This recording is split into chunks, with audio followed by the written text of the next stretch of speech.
kamu punya kekurangan nggak? Punya. Kekurangannya banyak atau dikit? Banyak. Sebanyak apa? Sebanyak bintang lagi. Tapi punya kelebihan nggak? Punya. Ada satu kelebihan. Bagaikan apa? Bagaikan matahari. Kalau matahari sudah keluar, semua bintang hilang dengan satu matahari. Artinya adalah seperti apapun kekurangan pasangan kita, seperti apapun kekurangan orang-orang yang ada di sekitar kita, kalau kita fokus kepada kelebihan-kelebihannya, maka kekurangan tersebut akan tertutupi dengan kelebihan-kelebihan yang kita fokuskan. Oke ya? Sama halnya dengan pekerjaan kita, seperti apapun dengan kekurangan pekerjaan kita, kalau kita fokus kepada kebaikan, maka kekurangan tersebut akan tertutupi dan termaafkan dengan kebaikan yang kita rasakan. Makanya kalau ada masalah, yang diinventarisir bukan kekurangannya, tapi kebaikannya. Oke, itu salah satu trik ketika saya berteman, bahkan di rumah dengan pasangan. Kalau saya ada masalah dengan pasangan saya, yang saya ingat bagaimana ketika istri saya melahirkan anak saya, bagaimana ketika mengandung, bagaimana ketika menyusui, bagaimana ketika taruhannya mati atau maka nggak mungkin saya menyakiti yang beberapa kalinya dengan kata-kata saya dan perbuatan saya. Kenapa? Kata yang diingat adalah kebaikannya. Itu rumusnya kan? Nih, coba ibu dan bapak saat di sekolah marahan dengan teman, yang diingat bukan kekurangannya, tapi kebaikan dari teman tersebut. Saya yakin gak jadi marah tuh. Kalaupun kita mau marah via WA, triknya jengkel doang.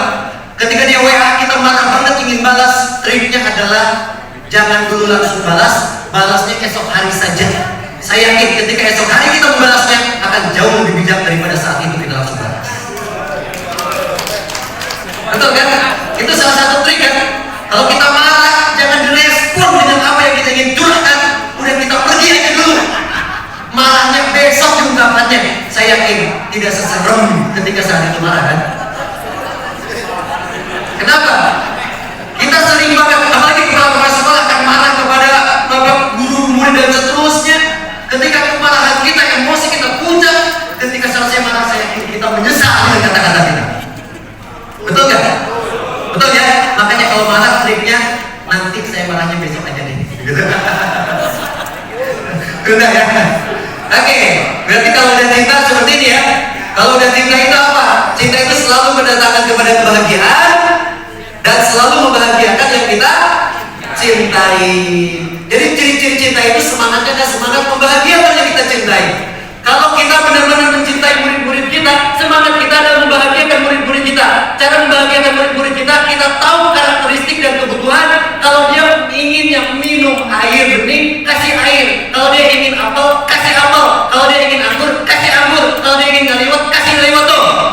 Jangan sampai ingin anggur dikasih bakaka, nggak nyambung. Oke ya, artinya apa? Kebahagiaan setiap orang itu sesuai dengan kebutuhan dan kita harus mencari tahu kebutuhan-kebutuhan itu. Oke, seperti itu. Dan saya ingat banget dengan Pak Asep dulu, ketika yang saya butuhkan adalah saya nggak tahu itu daftar kemana. Orang tua saya petani, ibu saya nggak sekolah, bingung daftarnya kemana, tapi mampu melihat kebutuhan tersebut mendaftarkan saya tuh SMA 1 Rangkas Pitung kan. Akhirnya saya ingat ya, kasih apa? Seperti itu ya.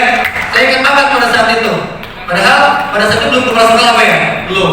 Nih, cinta itu meminta semuanya dari diri kita. Pikiran kita akan diminta, perhatian kita akan diminta, jalan duduk kita akan diminta, bahkan sedang tertidur pun kita mimpi dengan yang kita cintai. Berarti